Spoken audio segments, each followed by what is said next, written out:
Hi, my name is Themis. I'm an accredited practicing dietitian and spokesperson for the Dietitians Association of Australia. Today, I'm going to share with you some of my top nutrition tips that you can use from the comfort of your own home. I'm going to show you how to make a broccoli pasta with basil pesto. It's super simple and going to be on the table in no time at all. But before we do anything, we need to wash our hands. Make sure you wash your hands thoroughly for around about 20 to 30 seconds or for the duration of happy birthday. Thoroughly wash your hands underneath your nails, between your fingers, and all the way up to the tops of your wrists. Then, once you've finished washing, use warm water to rinse your hands and use paper towel to dry them.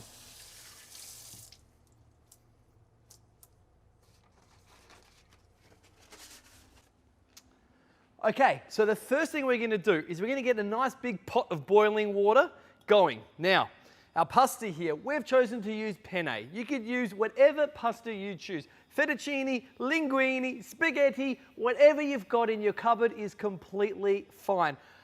We would also say though, if you are going to choose a pasta, choose something like a wholemeal pasta, okay? The darker, the less refined, the better. Now that we've added our pasta into the boiling water, let's have a quick look at what equipment we're going to need for this recipe. So first up, we're going to need a little mini food processor for making our pesto, a sharp knife, a large, firm, thick chopping board, as well as a non-slip mat or a piece of damp paper towel or Chuck's cloth underneath your board to stop your board from sliding around, a non-stick frying pan, and a pot for boiling the water and the pasta.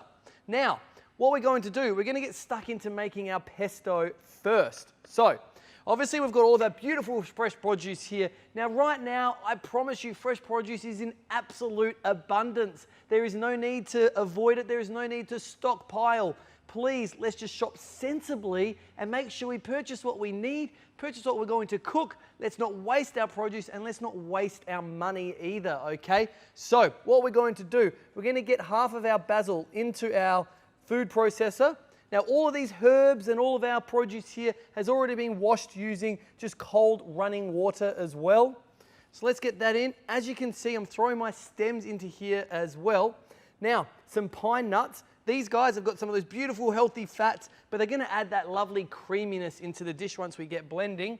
And then I'm also just going to add into here some of my parmesan too. All right, we're going to get that in, and then we're going to give it a quick little blend.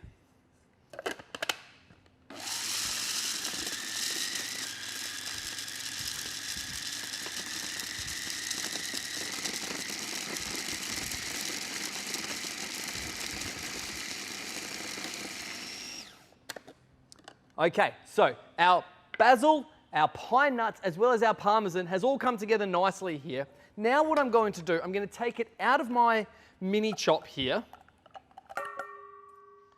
I'm just going to now combine it with my olive oil, a little pinch of salt, and my lemon juice and my lemon zest as well. I'm doing this in the bowl because it just stops it from going that little bit cloudy as well. And I like it because it just keeps the olive oil and the lemon a little bit more fresh too, okay? So here we go, a drizzle of olive oil. You do need a generous amount of olive oil for this, okay? But if you buy a pesto from a shop, from a supermarket or somewhere else, I can promise you there's going to be even more oil in the pesto that you buy to keep it preserved as well as to keep that nice texture that you're looking for in a pesto. But at least if you make it yourself, you get to use good quality extra virgin olive oil as well, which is really important too from those health properties. So we've got our pesto here, we've got a little bit of extra virgin olive oil. Now I'm also going to take my lemon and I'm going to zest some of my lemon zest into it, okay? So over the bowl, get our zest in here, okay? Don't throw the zest away. This is one of the best ingredients. For me, it adds the flavour without changing the texture or the consistency of a dish too, okay? So make sure you get that in, okay? Now we're going to slice it open and we're going to put just a little bit of that lemon juice into the bowl as well. Okay, and that there is our super simple pesto, all done, ready to go.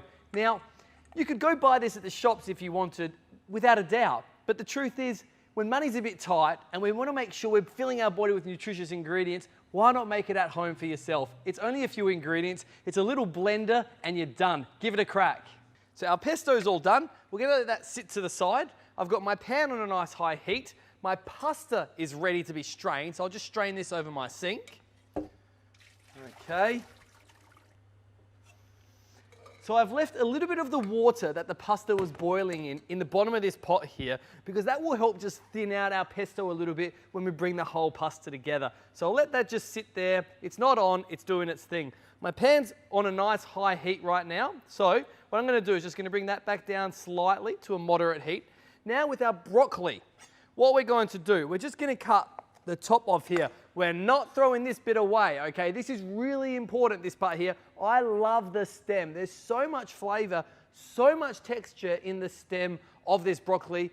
And the crazy thing is, you're paying for it, so don't throw it away, okay? So what we're gonna do, we're just gonna cut this straight down in half, put it onto the flat surface again, cut that in half again one more time, and then we're just gonna slice through it, okay? And we're gonna get this into the pan in just a second. Again, with this half, cut it in half, slice through it. Okay, done. Now with our broccoli, we can pretty much just kind of snap the little broccoli florets in half or off the head here, like so. And then any of the larger bits, we can just basically slice in half as well. If you don't want to use broccoli, you could use zucchini, you could use squash, you could even use a bit of pumpkin, bit of roasted pumpkin, caramelize that down, cut it into small pieces, throw it into the pan and get a bit of color on it. Yum, delicious. Pumpkin and pesto makes absolute sense to me. So, little drizzle of extra virgin olive oil into our pan now. Nice hot pan. All right. Gonna get this cooking away in just a second. So, throw it in. We want that sizzle, okay?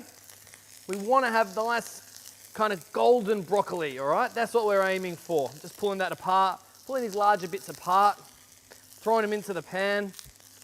All right. As well as our little bits of stem that we've chopped up. Now what we want to do is we want to let our broccoli just kind of sit there in the pan, all right? A little extra drizzle of extra virgin olive oil, a little pinch of salt as well.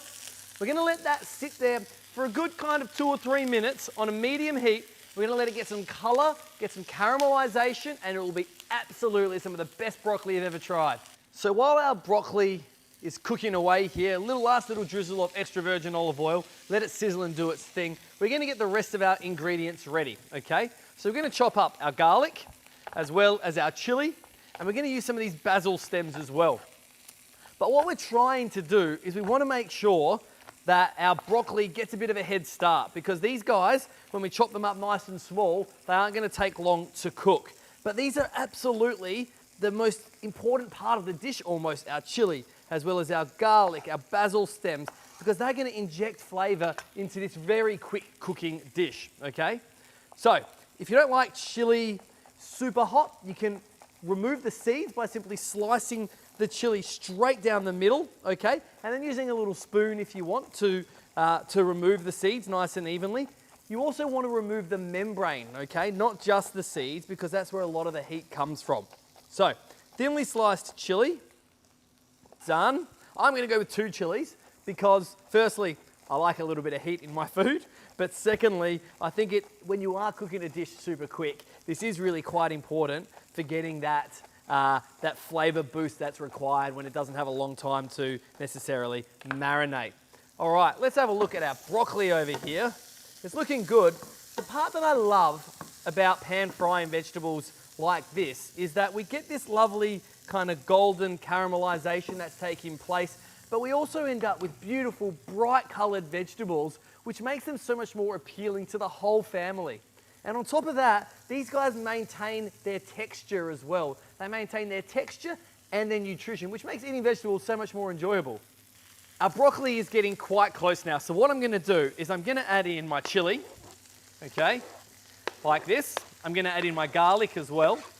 I'm also going to cut up a few of our beautiful basil stems. Any soft herb you use, do not throw the stems out, okay? I'll just chop the little bottom part off there, that slightly woody part. I'm going to throw my stems into this part of the pan now, let these guys cook down, and then we'll use our leaves as the garnish, okay? And obviously we've used a lot of our basil as well in the pesto to begin with. Get that in. Yum. Then we've got one of the key ingredients here, in my opinion, is these little anchovies. Now, I know anchovies aren't everyone's, I suppose, first choice food, but for me, they're an absolute pantry staple. Now, if you don't have anchovies, you could simply use something like capers, something else that's going to add that little bit of saltiness to this dish. Right, anchovies are so nutritious though. When we've got full of calcium and those healthy fats, it's absolutely what we want to make sure we're trying to eat during these kind of times when we're spending a little bit more time at home. All right, so I'm going to bring that back now again to a medium heat, a good drizzle of olive oil to let all these aromats get to know each other. Our broccoli and our delicious aromats comprised of our garlic and our chili have all cooked down in the pan, and they're looking charry and gnarly and absolutely delicious. So much nutrition in that one pan. Looks great. We've got our pesto that's all ready to go as well. And we've got our pasta that's boiled. Now all we need to do is bring it together. So I'm going to throw my pasta now into this bowl, okay, into our pot with all of our lovely, beautiful broccoli. Now we're going to get our pesto into here as well. Okay, we want to make sure we get all of that into there. And now we're just going to toss it all together, and it's time to plate up. All right, so the pasta and the broccoli is all covered in our beautiful, rich, creamy, bright pesto. I'm now going to put it onto our plate. I love broccoli in these kinds of dishes because the broccoli with the little florets kind of work as flavor catchers, and they keep all the pesto and all the sauce sucked into the broccoli, and it just adds so much flavor to this delicious vegetable. Okay, I tell you what, this dish has not taken long to prepare, and it's on the table in just a few minutes. We've got a little bit of extra Parmesan. We're going to grate this over the top. Okay, like this. Lovely. We've got a little bit of these extra basil leaves that we've kept from earlier on when we made our pesto, and I'm going to just hit it with just a little bit more of our beautiful Parmesan, and a little bit of extra lemon on the side if you want to add a little bit of extra acidity or zestiness to your broccoli pasta. This is a super simple dish. We've made use of that beautiful, fresh, abundant broccoli that's in season right now. If you don't want to use fresh produce, but you've got some frozen stuff, use it. Nothing wrong with that. Frozen broccoli is perfectly fine. It's just as nutritious. So go ahead, just make sure you defrost that quite thoroughly before you use it, because we don't want it to become waterlogged in the pan. The drier, the better. So defrost it thoroughly. Maybe use a bit of paper towel to take away any of that excess moisture as well. We've got basil, we've got broccoli, we've got chili, we've got anchovies. It's a super nutritious dish. It's bright green. When you eat it, it makes you feel healthy. You've got to give it a shot. So as you can see, it is possible to eat a nutritious diet and stay healthy all at the same time whilst in the comfort of your own home. So let's jump into the kitchen and put some of this into practice.